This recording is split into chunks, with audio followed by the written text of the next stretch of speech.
mở súng khá mở súng bỏ mẹ bên nàng hậu cú cọ cú con khá mở súng tay cọ cú cọ mở súng phụ thẩm nhân cú cọ cú con mở súng khá mở súng tăng sinh khá hắc cú cọ khá mở súng khá khá chữ hong và sa la khu mương lý xạ khu mương lý kiêng mày khá sa la khu mương lý kiêng màyเมื่อในไล่หางแฮนเอาตั้งหูปุนตาเฮาผู้ถ่อมยินเขาไล่ลาบหลีมีเงินนำมีเงินไงมาปั่นค่ะ รายการตอนปั่นหลอกลายมีเงินไงหลอกลายไหลเงินไงมีเงินนำนะคะมาส่งค่ะหมักน้ำเต้าค่ะหมักน้ำเต้าผูกไว้นำค่ะเนี่ยหมักน้ำเต้า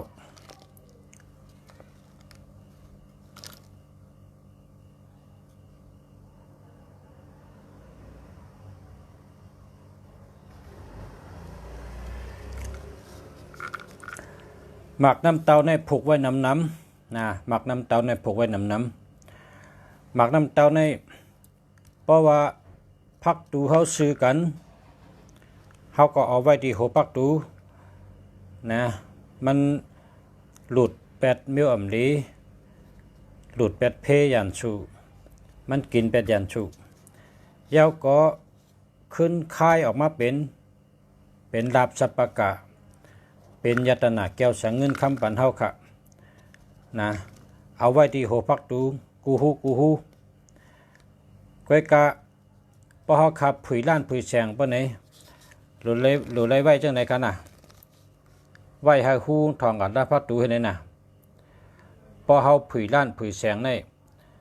ลายไว้หมักน้ำเต้าเนี่ยเปิ้นเฮาเอาปากจี้กับตามพักตูให้ไหนน่ะเฮาเงินเขามาเนหมักน้ำเต้าให้ไหนไว้นะในเป็นลายไว้เนแสงเนล้านนะพอเป็นไว้ที่หัวปักตูได้หรือไว้ให้ไหนแกพอเป็นไว้ที่หัวปักตูได้ไว้ให้ไหนแกนะ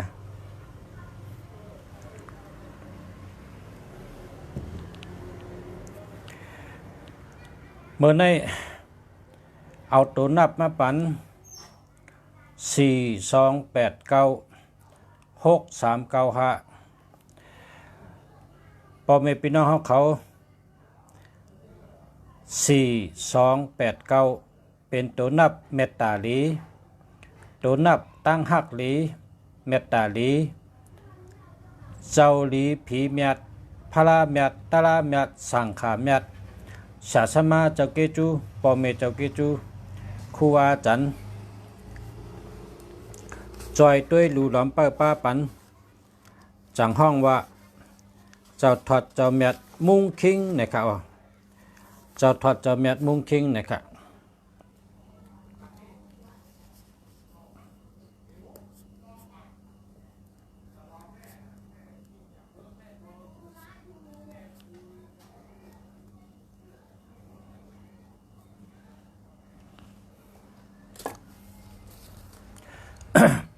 4 2 8 9ในเมตตาลีตั้งหักลีเมตตาลีตั้งหักลีอยู่ดีกินหวานหลอดเพเจ้าทอดเจ้าเมียดมุงคิงนะครับอติเปงนะกำในห้ำ6 3 9 5ไหลเงินมีเงินเป็นสัตเทเป็นคนมีในการค้าขายก็ดีในการหาเงินก็ดีในการต่อรองโททีโทแชเจ้านั้นก็ปานะเป๊ะเปิดหมดอันนี้เลยว่าตัวนับสาราลงอันมีชื่อเสียงหลังเลอเปิ้นในเมืองไทยเจ้าหนึ่งมันเจ้าว่นหันทัดสังนั่งเสียอะไรมาลองว่ามันเจ้าเอาตัวนับอัน4 2 8 9 6395เนี่ยออกมาเจอปัน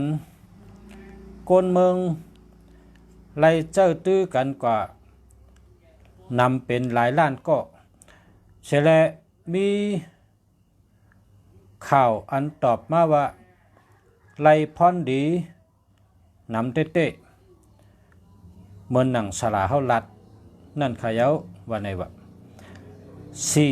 4289เป็นตัวนับเมตตาลีตั้งหักลีมีเงินมีคำพาราเมียดตาลาเมียดสังขาเมียดเจ้าลีพีเมียด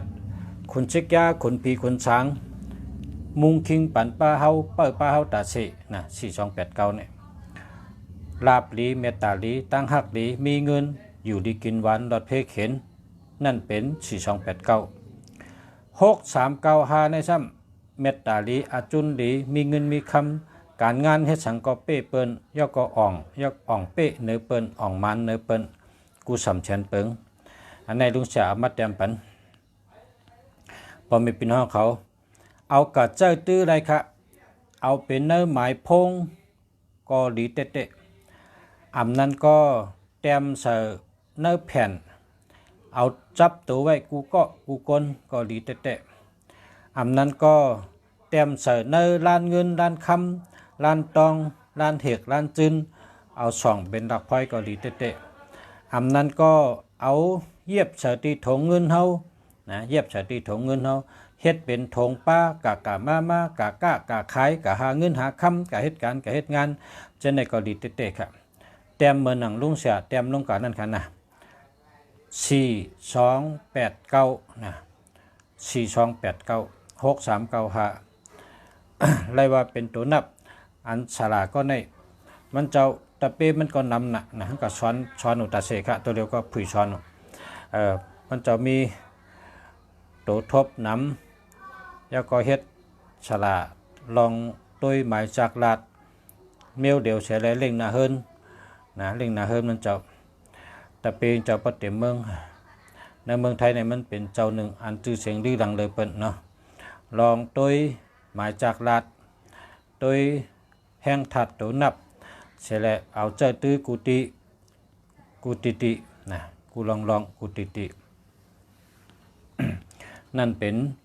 อาจูพรดีตัวนับปุนตะเอาเจ้าตื้อเฮมันจอยชูเจ้า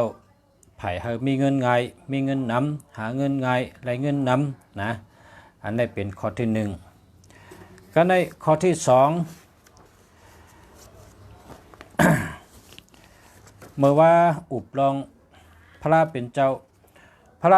เฮาในพอเฮาไล่ฮู้ว่าพระเฮาในเฮาโกไก่และมันดีอยู่ก็อำโหลจำแต่ว่าพอมันโกไก่มา5-6 ปีแล้วมันหันพันดีก็โหลจำเหมือนหนังลุงเสียว่าพอจำและใจมันมีตะโคมันแห้งก็ปังเจ้าอย่าหันสังขาเจ้าหาป้าเก่าป้ามาพัดกำภาวะในเดือขึ้นดีขึ้นกำเดียว1 ปี1 ปอกหรือไรปังมาค่ะปังมาตีเฮินมาช่างใจพระเฮามาช่างใจโคสองเฮาเนเฮินเนาะปังอย่าหันมาเก่าป้าก็ไรหาป้าก็ไรมาชงซ้อมเหตุต่างชงซ้อมบันเหตุก็พัดกำภาวะบันเฮานั่นเนาะดีเตะๆครับ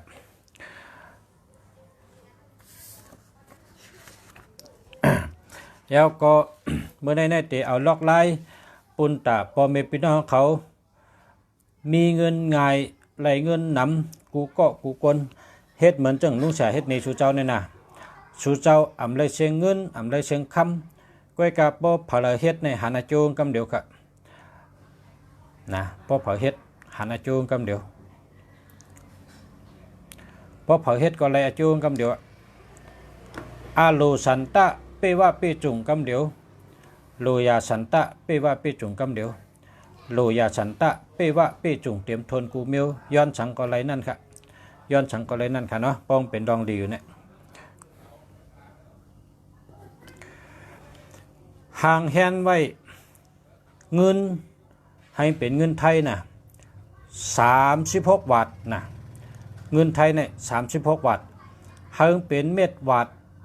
เม็ด5 บาทเม็ดบาทเม็ด5 บาทกันนั่นก็เม็ด5 บาทอะไรก็ได้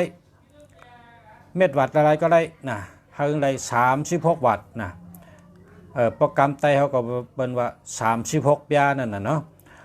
เงินในเขามี36 ยาเอามาจอกแผ่นเผือกแผ่นแดงให้เขาก็เฮ็ดที่ตำเตียนค่ะเนาะเตียนในไตจังไหนคะเตียนแพงแต่ง3 ต้นนะเตียนแพงแต่ง3 ต้น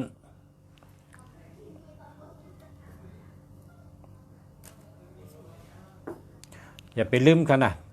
เตียนในไตกำเดียวแพงแต่งให้3 ต้นเตียนหอม5 ต้นครับเตียนหอม5 ต้นเตียนหอมใน5 ต้นเนี่ย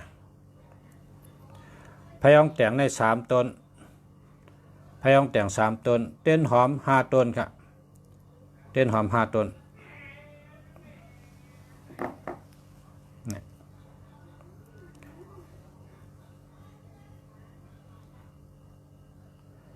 เตียนหอมใน5 ต้นนะเตียนหอม5 ต้นอันนี้ก็ไตกำเดียวก้อยกะหลูมีเงิน36 บาทจอกแผ่นเผือกแผ่นแดงเฮแล้วก็ตำไปแล้วก็เอาพยองแต่งในไตเหือเนื้อมันเอาเตียนหอมไตเหือเนื้อมันแล้วก็เอามาหวานเล็ก1 วันครับหวานเล็กขนาดเอาหวานเล็กนี่ครับเอาอันนี้เป็นห้องว่าตีนกาครับอันนี้เป็นห้องตีนกา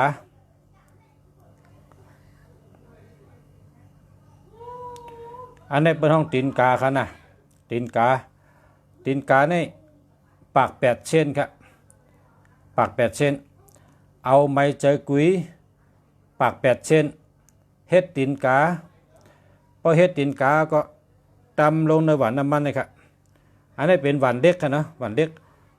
เอาตีนกาเนี่ยตำลง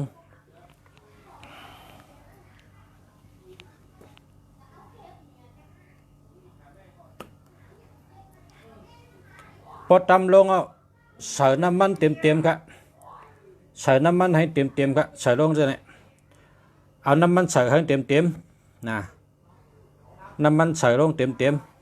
ๆเอาน้ำมันใส่เนื้อหวานนี่ใส่เต็มๆอันนี้น้ำมันเปิ้นห้องว่าน้ำมันหมักจังน้ำมันหมักจังน้ำมันในเอาน้ำมันสังอะไรอะไรกูเมียวก้อยกะอันนี้น้ำมันหมักจังในดีเลยเปิ้นหมักจังในล่างเมียวมดีในเปิ้นห้องน้ำมันหมักจัง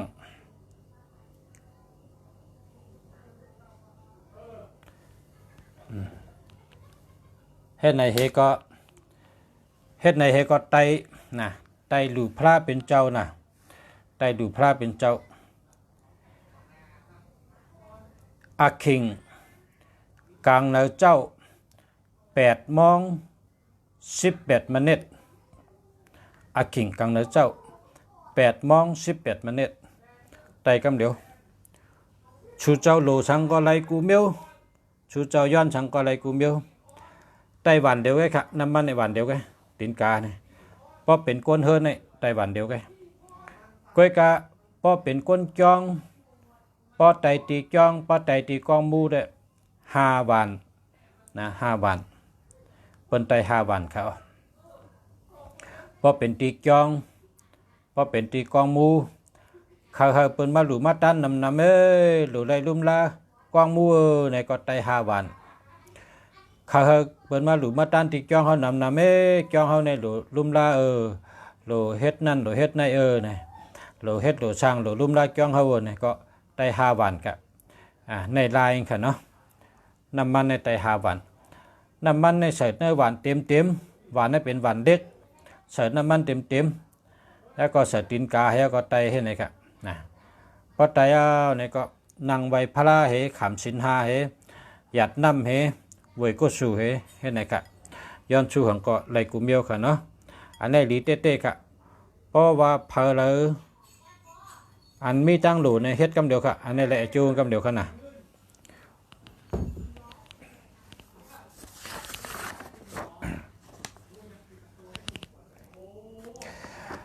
กำในทำพระเป็นเจ้าเฮาในพระเป็นเจ้าเฮาในพอเฮาซื้อมาพอเฮาปังมาเฮาไหลตัววันเมื่อเฮาปังมาเฮาไหลตัววันเมื่อเฮาซื้อมาเฮาไหลตัววันปะเนี่ย เฮาโลขึ้นเมเจ็ดเมปัดลุมลาแคมติขิงพยาวนั่น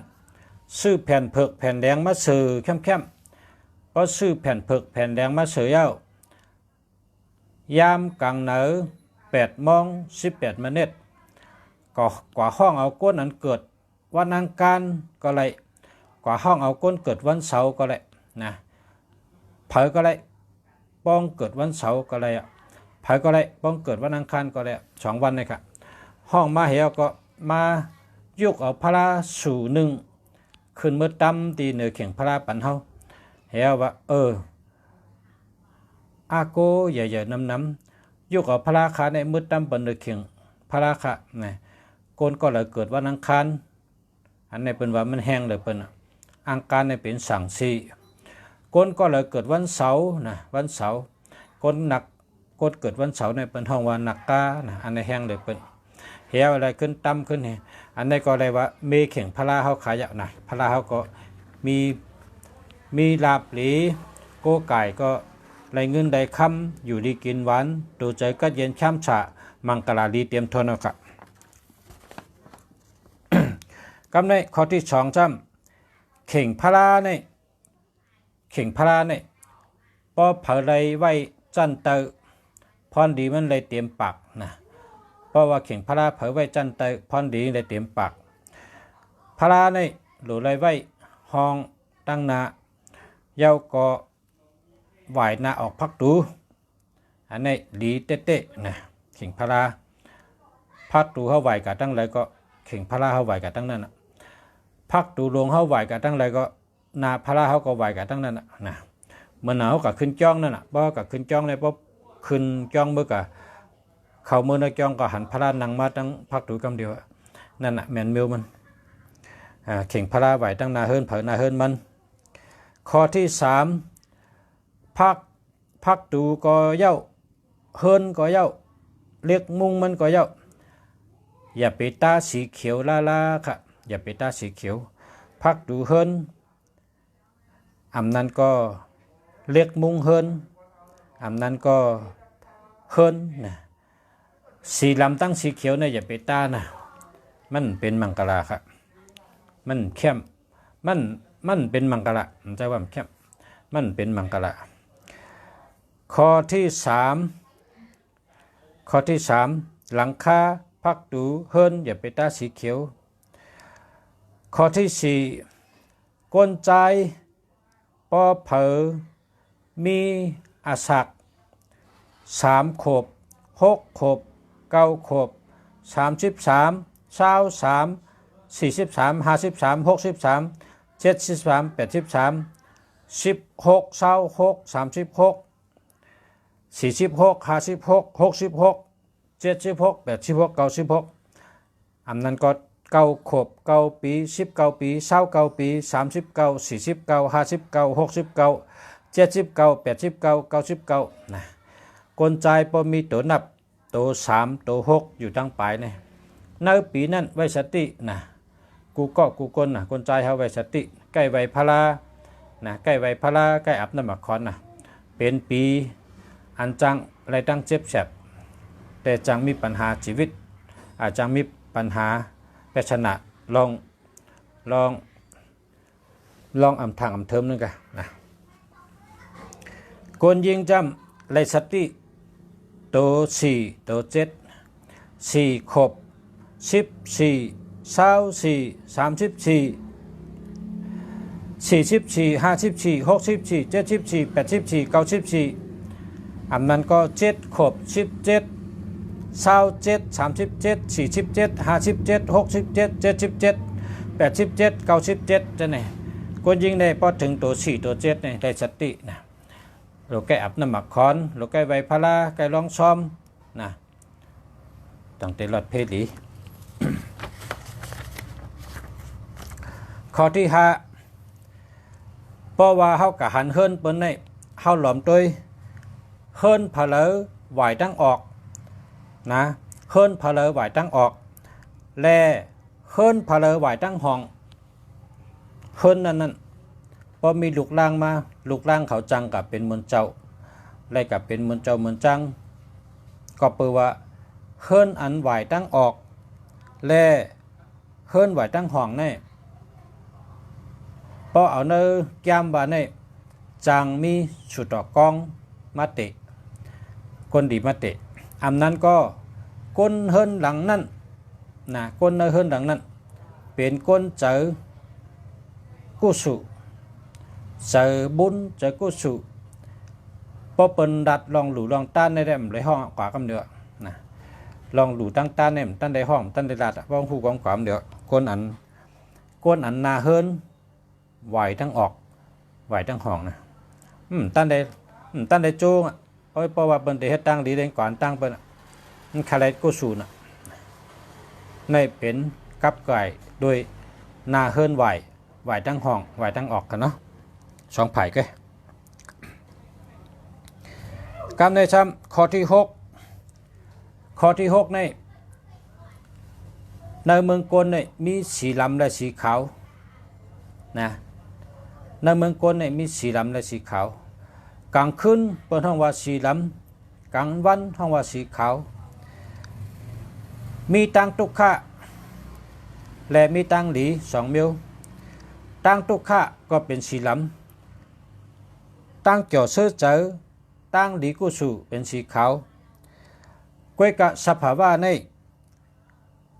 ตังตุกขะในมันมาจูเฮาหางกวยมันห้ำได้กะหามันมาหางกวยค่ะพอเผาเฮ็ดอ่ำลีก็ตั้งตุกขะถึงตัวพอเฮิรนเฮ็ดอ่ำแมนเมียวกันก็ตั้งตุกขะเลยถึงตัวหางกวยได้กะหามันมาจูกวยกะตั้งหลีสีขาวซ้ำหรือได้กว่าจูมันป้อมกว่าจูเนี่ยมันอยู่ข้างมันก็มันมาจูเฮาเลยพอเฮาเข้าเลยตั้งหลีเฮาก็ลูกกับเฮ็ดเอาจังไกลเลยพอเฮาเฮิรนเฮาหลีเฮาก็ลูกเฮ็ดเอาไว้นะป้อมเฮ็ดก็เป็นมาเลยพอเฮาหลีตัวเฮาเนี่ยเฮาลูกจ้างเอาจังไกลเลยพอเฮาจ้างเอาจังไกลเลยขึ้นน่ะตั้งหลีตัดตีเลยมาตั้งหลีเจ้าเก่าเนี่ยก็เพราะฉะนั้นเส้นตั้ง2 เส้นหนึ่งเป็นสีดำเส้นหนึ่งเป็นสีขาวเส้นดำเนี่ยมาจูหังกวยเส้นขาวเนี่ยพอกว่าจูจังไกลได้ก้นในมังก็ในเป็นก้นแรดเป็นก้นลักเป็นก้นแกะปิงหยาเต็มกูไผ่กูตั้งลักแหลมแชมกะหูนาหันหลังกวยกะอำเป็นสัตเทมังก็ซ้ำต่อเตหมอ APG ต่อเตหมอกะคังะต่อเตหมอฮอลดิกซ้ำเป็นสัตเทย้อนสังไหนประมาด้วยเนี่ยย้อนโดยเฮิรนเขาแมนมิวมันเขาก้นก็อันเฮ็ดเฮิรนแมนมิวมันนั่นก้นก็นั่นน่ะอ่ำป้อมหมอตั้งหูกะหือก็กะมีเงินนำจะเป็นสัตเทกะก้นก็มีตั้งหูนำปีหยานำกูไผ่กูตั้งนั่นก็เปเฮิรนเนี่ยมันไว้อาเยมันเฮิรนมันเนี่ยเป็นเจ้าให้กองอยู่จังนั้นมันก็เป็นสัตเทก็เปมันมีตั้งหูนำนะอาลามันสำมัดด้วยเฮิรนมันจังว่าเฮิรนเนี่ยพอเฮิรนดีเตป้ากันเป็นสัตเทกูเกาะคนอยู่ในเฮิรนพอเฮิรนอ่ำดีเตป้ากันเฮือกูเกาะหยาบกูเกาะในเฮิรนเป็นเจ้านั้นเขาอันลองเฮิรนในมันใจลองหยุ่มยำค่ะมันเป็นสภาวะกำเดียวอะนะมันเป็นวิทยาศาสตร์กำเดียวพอเผลอเฮ็ดก็นั่นก็ไรพอเผลอเฮ็ดก็นั่นก็ไรเลยนะในโลกาเนี่ยมันมีลมมีน้ำก้นมือกุปอกกอดตีวันตังมึงตัวตีน้ำดีนะตัวตีน้ำดีเพราะน้ำดีเขาก็หาตีอยู่ที่เช้าหาตีผูกที่ชอมเฮ็ดกินกันนั่นนะเปิ่นกำเมืองเปิ่นว่าน้ำดีลิ้นดีลมดีนะผ้าดีผลดีนะก็เปิ่นว่าพอน้ำดีก็ลมเนี่ยมันมีอยู่กูตีนะก็กะพอเฮาเฮ็ดเฮือนซ้ำหรือให้ไล่ลมดีๆพอเฮาปิกตั้งลมเนี่ยมันด้วยแรงเก่ามันมักมีแรงเก่าพอเฮาเคยเป็นคนมีเนี่ยพอเฮาเฮ็ดเฮือนหรือให้ลมไหลดีๆนะมีลมเหมือเข้ามีลมเก่าออกแหลกลายปุดกันเหมือนจังหนังสภาวะเหมือนจังตัวก้นเนี่ยถอยใจเขาปดถอยใจเขาก่ายเอาเนี่ย ลมเหมือเขาก็แดนลมเก่าซ้ำออกมาตีหูขุลังเขากันเนี่ยบนท้องว่าออกซิเจนกับเป็นคาร์บอนไดออกไซด์แหลกลายไข่กับไข่มาในตัวคิงก้นเขาเนี่ยนะหูขุลังเขาเนี่ยแหละหุดเขากับลมเอาเขากับเร่งเนื้อปอดเขาขึ้นออกมาส่งออกมาที่หูขุลังเขาเนี่ยก็จะขึ้นเขาขึ้นกันเนี่ยจังว่าลมในไอเย่ใหญ่นะน้ำมันวางซ้ำเป็นทั้งเนี่ยน้ำเนื้อตัวเขาก็เป็นเลือดนั่นนะเนื้อตัวเขาเนี่ยน้ำในเป็นห้องเลือดนั่นนะน้ำดีลมดีก็อยู่ไรลมดีเนี่ยก้นในป้อมมิลมถอยใจเนี่ยอยู่ไรเราเลยมีลมถอยใจจืนเฉยจังไกอยู่ดีกินหวานน้ำดีอันวางก็เป็นเลือดก้นเขาเนี่ยนะเนื้อตัวเขาก็เป็นเลือดเขาเนี่ยเพราะเลือดเท่าดีเลือดเท่าเตรียมทนเขาก็อยู่ดีมีแห้งนั่นครับเรามีเลือดดีเรามีลมดีลมจำเขาตีหุกขุลังเขากันเนี่ยนะอันนี้เป็นตัวก้นเขาพอเขาตัวเฮิร์นเขาก็เฮิร์นเขาในเขาพักตูในหรือได้ผุยเข้านะพักตูในผุยเข้าเฮิร์นเผยก็เฮ็ดผุยเข้ากูก็พักตูลงผุยเข้านะเย้าก็เข่งพลาไหวออกนะเย้าก็ทางขี้ไหวกับตั้งข้างหังเตี่ยมลงสองไพ่ไหวกับตั้งข้างหังเตี่ยมลงเฮ็ดจังไหนเนี่ยมันเมียนเมียวแต่ได้เป็นชัดเทนะเฮิร์นพี่น้องใต้เฮาอันอยู่ที่เมืองใต้เฮาอันเฮ็ดเฮิร์นนอนตั้งเหนือปล่อยตั้งเตออ่ำกังอ่ำสังให้ได้อันมีเสาเฮิร์นลายจักขานั่นมันเป็นชัดเทไรนั่นมันผิดเขานั่นพอเฮิร์นเนี่ยพอเฮ็ดเฮิร์นเนี่ยมันโลเฮ็ดเฮิร์นตีอยู่ก็ตีอยู่ไกขอกโบก็ขอกโบไกนะอย่าไปไว้จอมกันเพราะเขาเป็นชัดเทเฮิร์นในลำลองเหลือเปิ้นที่หนึ่งในเป็นจันเตยกำเดียวเขาพอไม่พี่น้องเขาเฮ็ดเฮิร์นจันเตยในแคมแน่เป็นชัดเทอะไรเหมือนต้นไม้ตัวหนึ่งนั่นน่ะต้นไม้ในเงาสำคัญเงาไอ้เย่ใหญ่เงาลำลองสุสัมเตเมื่ออยู่ที่กิ่งมันที่ใบมันที่ปลายมันเงาสุสัมเปิดนะสุดเปิดเงามันเฮ็ดเฮิร์นในจันเตยในลำลองเลยเปิ้นเอาเฮ็ดเติงแคมเฮ็ดปืนเปียงปืนให้เปียงพักตูผุยเข้าทางพายแต้มลงช่องไพ่แต้มลงนะพักดูให้มิดตินนะให้มิดขอบเข่งพลาให้วายออกปนนอนอย่าไปเอาโหออกตั้งพักดูละอย่าไปเอาตีนออกละเพราะเอาตีนออกพักดูเนี่ยเจียวตายอาสักปอดตันเป็นก็เป็นตันตายก็ตายปนนอนเอาตีนออกพักดูเนี่ยเจียวตายปนนอนเอาก็โหออกตั้มอำแมนกันนะคนน่ะเฮิรนกันก็เฮิรนเดียวกันก็หักกันแมนกันเข่งพลานะมังก็ในเพราะเขามือน่ะเฮิรนเขาในมือยาผ่าตนดมก็เพราะแขนพลาในไรไหวกันให้เนี่ยในมันแมนเมียวมันนะมันแมนเมียวมันพิษเราได้ค่ายเข่งพลามาเฮิงซื้อตั้งพักดูนั่นน่ะพักดูเขาไหวตั้งไรก็เข่งพลาไหวกับตั้งนั่นน่ะนะค่ายกูเฮิรนกูหอแต่เลยเป็นชัดเทเพราะค่ายได้แทง3 ปีสุก็เป็นชัดเทแทง6 ปีสุเป็นชัดเทลงนะ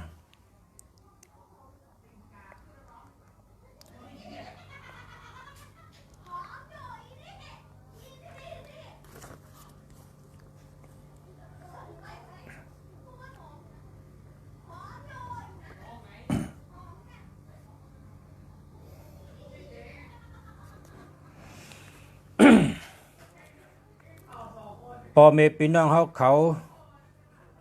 เพราะว่าโกนตายอำนั้นก็ปังช้อมเนี่ยอย่าไปเล่งเข้าเส้นอย่าไปเล่งเข้าซอยอย่าไปเล่งแก่สันเพราะเล่งเข้าเส้นเข้าซอยแก่สันเนี่ยตายทั้งจุ่มทั้งเจอตายทั้งคือทั้งตายทั้งยุ่มทั้งคือตายทั้งจุ่มทั้งเจอน่ะตายกับเป็นก้อตายกับจ้อมกันมดห้ามเล่งอย่าไปเล่งลาน่ะเข้าเส้นเข้าซอยแก่สันห้ามเล่งเนอปังซ้อมมาสะกำในพอเคยอาศักยาวเฮาเลยเอาเข้าซอยในมือกันต่อปอกันต่อแม่ ปอเผอมีปอมีเมเอาเข้าซอยเข้าเชนเข้าซอยแก่ชันเมื่อดูเมื่อตันเมปอเฮาเมเฮานั่นเอาเมื่อดูเมื่อตันน่ะดูน้ำอ่ะปอเผอเลยดูน้ำเนี่ยอาศักยาวทนอ่ะนะปอเผอเคยอายุยืนยาวก็เอาเข้าเชนเข้าซอยแก่ชันเมื่อกันต่อปอเมนะพอเฮาเมื่อกันต่อปอเมเฮาเนี่ยเอาหรือเอาเข้าเชนเข้าซอยแก่ชันจะเนี่ยเมื่อกันต่อปอเมเฮาเพราะว่าปอเมเฮาตึกมีเมืองกวนหนูก็นะเพราะว่าปอเมเฮาที่เมืองกวนมันเมียวเนี่ยเมียเขารับร้อยเงินร้อยคำกว่าเยาเนี่ยพอขิงหมักมนออกหน้าจองไว้พอขิงหมักมนออกเนี่ยหมักมนอันคนใต้เป็นว่าหมักมนหล่นกายอะไรนั่นน่ะหมักมนนะพอขิงหมักมนปอมาเนี่ยเฮากะซื้อเพราะเสื้อเอามาหลูกจ้องน่ะเพราะว่าปอเฮาเมียในเมืองคนรับร้อยเงินร้อยคำกว่าว่าเมื่อมีเมืองดิกป่านาคาเนี่ยก็กะเฮาใครหลูกใครตันเฮาตัวเฮาคาอยู่ดีกินหวานตัวเจาะเจอเจาะกัดเย็นเชื้อสา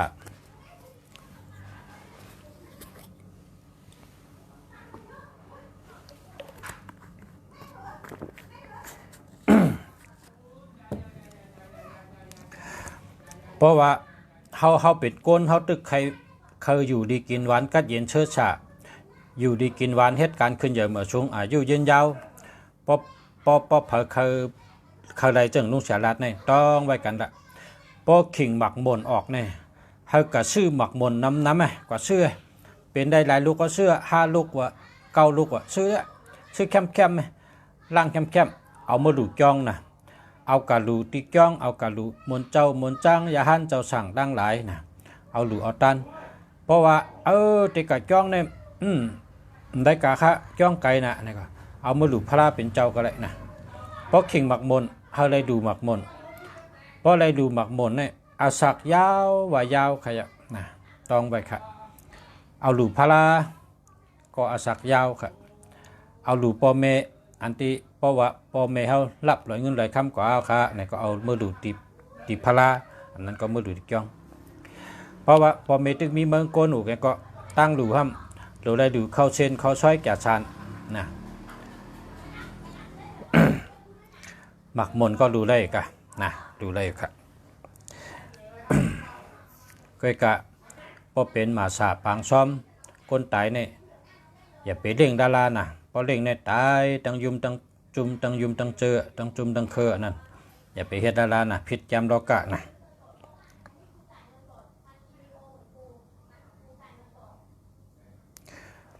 เย้าก็แทงเมียวหนึ่งเพราะว่าเหมาสาวเอากันนะเพราะเหมาสาวเอากันเป็นเฮิรนเป็นเย่เปิ้นห้องว่าควบกูนะบางควบกูนี่กะอันนั้นถูกลีเลี่ยงเขาอะเลี่ยงเขาซอยเลี่ยงเขาเซนเลี่ยงจัดชันมันหักกันยืนยาวนะครับว่าหักกันยืนยาวหักกันยืนยาวๆเนาะ หักกันยืนยาวเร่งอันเป็นเชนนั่นน่ะเนาะ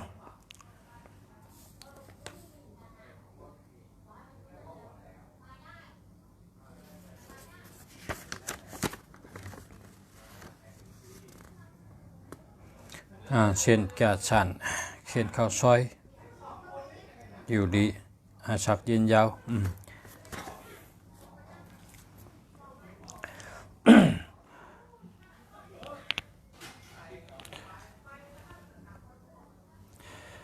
เมื่อในก็แคมแล้วบ่ค่ะเพราะไม่เป็นห้องเขานะรัดมาเต็ม1 ชั่วโมงอ่ะเพราะว่าอันเลยอ่ำปองเจออ่ำเลี้ยงเจอก็กับ10มาถามเขานะตีหมายจากรัด088 789 6916นะ088 789 6916พอไม่เป็นห้องเขาถามหมายจากรัฐจองหลีจองมีเงินก็ถามอะไรอยู่ เพราะว่าอันเขามีเงินในเมื่อว่าในลุงจะลัดกว่าว่า969นั่นแหละมีเงินหนำมีเงินเข้าดีน่ะนะได้เงินดีนะครับ969นะปอตัว6ในปังว่าเงินอันใดยิบเอากำเดียวค่ะปอตัว6เนี่ยเพราะว่าเป็นก้นกล้าก้นขายหรือได้ยิบเงินกูวันไหนก็6เนี่ยฮะ564654966936632632เฮามีค่ะนะเพราะเขามีเงินกูวันเพราะเขาได้เงินกูวันนะ6ในมันเป็นเงินอันใดยิบเพราะนั่นค่ะ6เนี่ยนะ6เนี่ยเป็นเงินอันใดยิบเพราะเป็นเงินอันที่ผ่านบัญชีกว่าเข้าบัญชีออกบัญชีเข้าบัญชีออกบัญชีอันนั้นจำเป็นแทงเมลอันนั้นแต่ปัญหาว่าเงินร้อยนะเงินร้อยก็กะเพราะว่าเป็นเงินเต้ๆนะเงินอันที่เอามือยิบเลยเนี่ยเป็นตัว6ในกำเดียวค่ะอันก็ในถามขึ้นมาใน0992952649นั่นน่ะ26นั่นก็ในก็มีเงิน26นะมันมีเงินลุงใจมิ่น097728684845อันนี้เต็มป้าค่ะป้าอันลุงเสียว่า96ก็ป้า263646ป้านะป้าเพราะเขามีเงินให้ระยิบกูวันในลูกก็ซื้ออันลุงเสียลาดนั่น969นะ969 656 626 646 636ให้ไหนกะเพราะเขายิบเงินให้เขามาในมือเลยเอามือเขานับให้ไหนเพราะฉะนั้นในได้เงินในดีน่ะนะได้เงินดี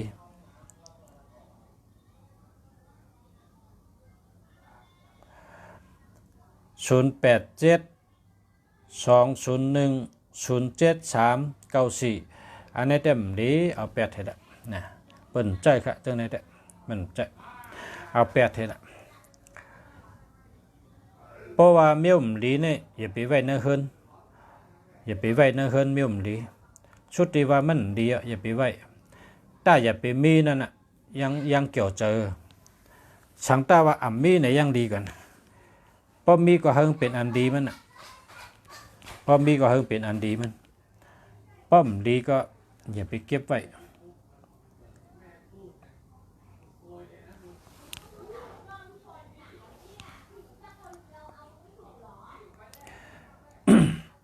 062-846-8236เนี่ยจะไหนแก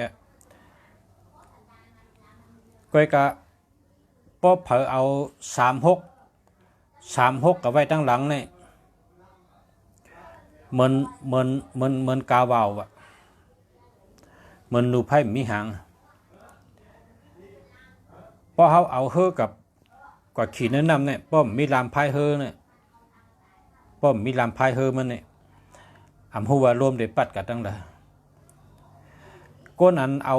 36กับไว้ตั้งหลังก็เหมือนหนังเปิ้นเอาเฮือกับตั้งไว้เนื้อน้ำหูเดือปิวกับตั้งเลยก้นอันเอาตัวไว้กับไว้ตั้งหลังเนี่ยมันเป็นถัดไพ่ค่ะ36เนี่ยมันเป็นถัดไพ่ไรสัตติชบกรรมไรสัตติตั้งหลัดตั้งจ่าเพราะข้าเฮิงหลีในนะเพราะข้าเฮิงหลีในเฮิงเป็น654595354565อันนี้เอาไว้ตั้งหลังชุดนะอย่าไปลืมเพราะเจ้าในนี้บอกว่าเพราะเป็นเฮอกับไว้เนื้อน้ำเนี่ยก็เขาแต่มีลามพายเฮอเขา พอเขามีลามพายเฮอเขาติคัดเฮอเหิงกว่าตั้งหลายก็เลยพอเขามีหมายพงพอเขาเอาตัวทัดไพ่กับไว้ตั้งหลังชุดปะเนี่ยมังปอเขาเตลัดความป่นชบก่อเฮียก็ขึ้นเนียงเจอมันเอาขึ้นเลย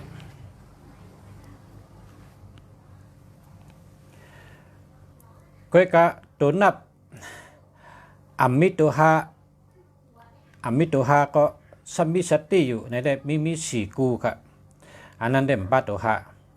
อันนี้ได้มีสติเงาค่ะก็วางเป็นทัดดินชูเจ้าเพราะเขาฮู้ว่าตัวฮานี่มันดาลีมีค่ะลุงเสียเอาต่างตัวเตี้ยนต่างไรเนี่ยไรค่ะอันนี้ซ้ำในหมายพงในเฮมี7 8 นะครับอันนี้มันก็ทิ้งใจเลยนะมันดาดีลาดครับพอมี8 7 7 8แล้วครับ97 7 9อันนี้ก็มันดาดีลาดแล้วครับมันดาดีลาด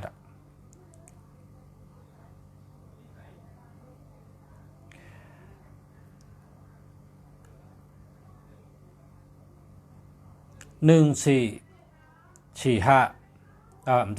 ม่ใช่1441 4554 3553จะเนี่ยพอมากูกันไว้จะเนี่ยมันดาดีดาตะครับนะอันนี้จำเป็นผลิตอันหนึ่งก็จะอยู่ไว้ในนะก็เพราะว่าเขาขาดได้รัดตัวสู้รัดตัวเพอตั้งวันได้รัดตัวเพอครับเพราะว่าจะนั้นได้โหลดด้วยเอาเฮงมีเงินก็พอนะต่างเมี่ยมโหลดด้วยเอาเฮงมีเงินพอมีเงินก็ใช่เนี่ยเพราะเคยมีเงินก็เหมือนจังลุงเสียวาง26มีเงิน26 36 46 56 96นะ96 9 626 636 646 969 6นะ56แค่ไหนค่ะพอมี2ตัวก็เลยนั่นมันก็แคมไหนอันเป็นตัวเงินกำเดียวเนี่ยอันนี้เป็นเงินอันยิบอะไรกำเดียวนะเป็นเงินอันใดเอามือยิบกำเดียว066 023 8980นะอันนี้มันดีค่ะเอา8 096 875 46 964อันนี้ดีค่ะอันนี้ดีค่ะดีเต๊ะๆค่ะ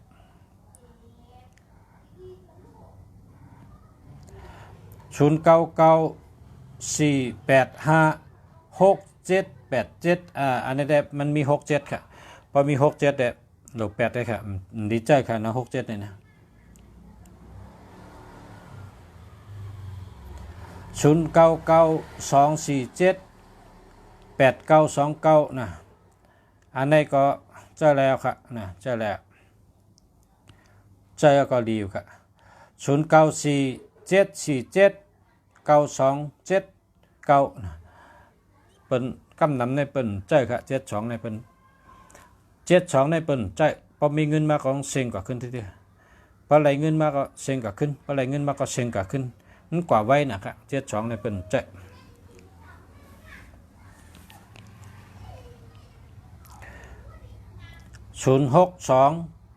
695 3465จะเนี่ยพอ65ก็อยู่ตั้งหลังวันนี้ได้เข้มหนัก65 95 45เนี่ยอยู่ไว้ตั้งหลังมันเข้มหนักมันได้ปันสติเขาแต่สิ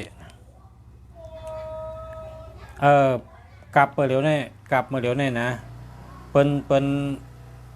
พึกหลัดกล้ามเนื้อพงให้อะไรเงินเพราะสุเจ้าเคยเป็นก้นอันหาเงินเนื้อพงไรสุเจ้าหมายพงเนี่ยนะโหลไรเป็น 5499นะพอมี5499เนี่ย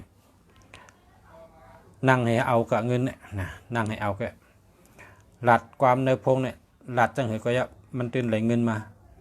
เพราะว่าเอ็นอ่านว่าคาเตอ่านเอาพงให้เอาเลยหาเงินหนึ่งสุกว่าซื้อ5499นะเพราะว่าสุกว่าซื้อต่างทีมได้นะมาหาที่ลุงฉะที่หาปันลุงฉะขายไม้พงนะขายไม้พง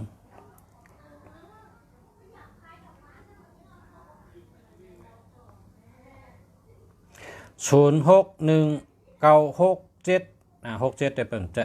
193667ว่า76ว่าจะเนี่ยเป็นใจครับเป็นตื่นเอาเพราะกับซื้อก็50มีตัวเดียวก็แค่นะ50มีตัวเดียวก็0942822148นะอันนี้ก็มี21ค่ะเนาะอันโดเลยเวเนี่ยจะมีอยู่6ตัวก็นะ6ตัว7ตัวเนี่ยโดเลยเว121318อันนี้ก็เว273767นะเวนะ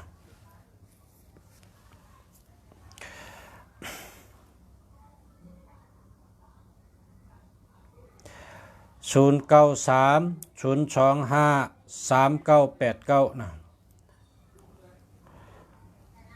ปัดตัวเงินให้ตัว0619671936นะมันมี67นะ0894839996อันนี้แคมจะนี่แคมจะลีเตะๆค่ะนี่เตะ0949192214นะมันมี21เนี่ยแหลกเห็นนะ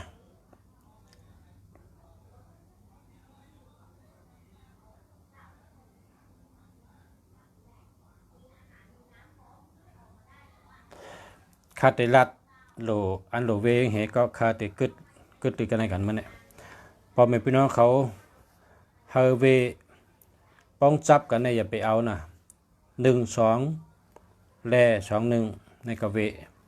13แล31เว1881เว2772เว3773เว6776ในกับเวนะเวเหเงื่องเหอย่าไปยิบอย่าไปเจออย่าไปตื้ออย่าไปเอานะเพราะมีกับ8เหแล้วก็เพราะกับซื้อ50มีตัวเร็วแกในก็รีแคปเอาค่ะบ่แม่พี่น้องเขาค่ะกูก็กูก้นนะเขายินดียินจมที่สุดเจ้ามาให้ก็เขาก็ยินดียินจมกูก็กูก้นเต้ๆค่ะ